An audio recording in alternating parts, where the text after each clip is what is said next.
module, we're going to be taking a look at a really fascinating area of research, and we're going to be taking a look at blue zones and some of the healthiest populations in the world.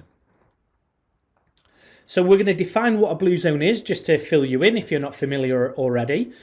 We're going to be taking a look at what contributes to a blue zone, and also some other really important considerations as well.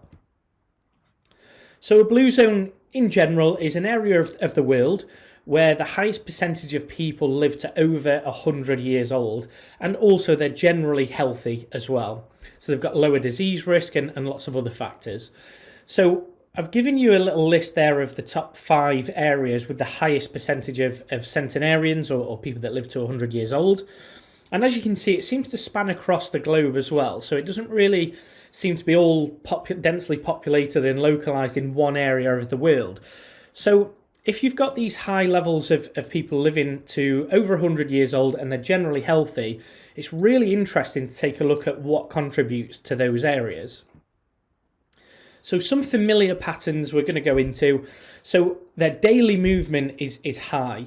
So obviously lots of people, especially in Western society in general, we're always getting taxis. We're always getting, subways and tubes and driving places.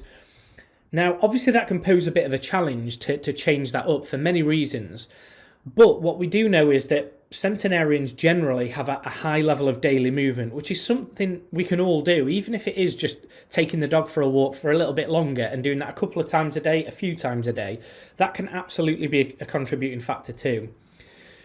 There's a principle and ethos, which is the 80% rule for fullness, particularly in areas like Okinawa, where when they're consuming their meals, they wait until they're estimated in around about 80% full, and that's when they stop consuming the remainder of their meals. So they wait until they're 80% full and then they stop. So again, this can be contributing to a little bit of calorie restriction there to make sure that they're not increasing their total body weight and maintaining a healthy weight as well. So it tends to be much more plant focused as well. So lots of beans and pulses and fruit and veg, nuts and seeds and things like that. So there seems to be a lot of plant-focused areas of diets that make up these blue zones. So an interesting area is that there also seems to be a small amount of alcohol that's consumed on a regular basis almost across the board.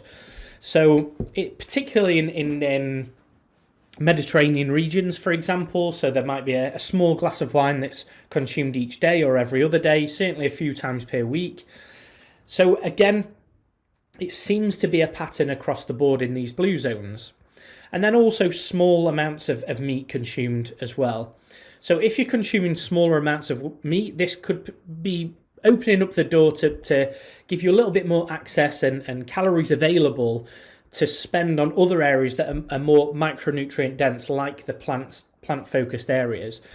Now, one thing I will say is, when it comes to these familiarities between these different blue zones, we have to be really careful with the research. So this seems to be the pattern over and over again across the board with these blue zones. However, it doesn't necessarily mean that these are the areas that directly contribute. So just because they have small amounts of meat, for example, doesn't necessarily mean that everybody should have small amounts of meat. It could be that in actual fact that they're just really plant focused, they're getting lots of fruit and veg.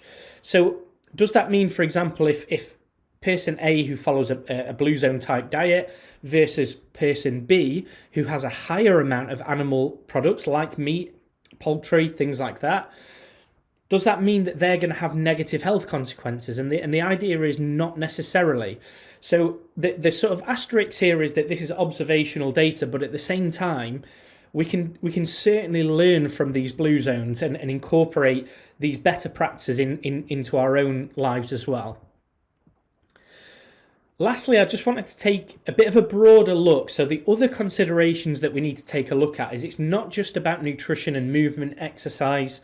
There's lots of other areas that contribute to, or seem to contribute to, longevity.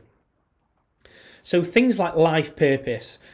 Again, it might seem a little bit obscure, but people who have a very sound identity, and they know exactly what they want to achieve in life and what their purpose is and what they're working towards. This is really beneficial for longevity. Low stress levels on a general basis. They're part of a community, so there's some blue zones that are part of religious groups, for example, and when you're part of a like-minded group of people, it doesn't necessarily have to be religious, that seems to increase longevity as well.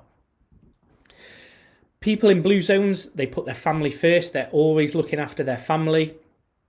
And also they've got a really good, strong support network as well. So lots of friends to depend upon in times of need. And if you need to talk to people about stressful situations, you've got that opportunity available. So I did want to just make sure that we give you a bit of a broader picture on blue zones, because it's not just about diet, nutrition and physical activity, exercise. There's other factors too, but it's really, really interesting because these are all areas that we can take a look at ourselves, and maybe, just maybe, we can handpick a few of these areas and contribute to the general health of you as an individual and potentially even your longevity as well.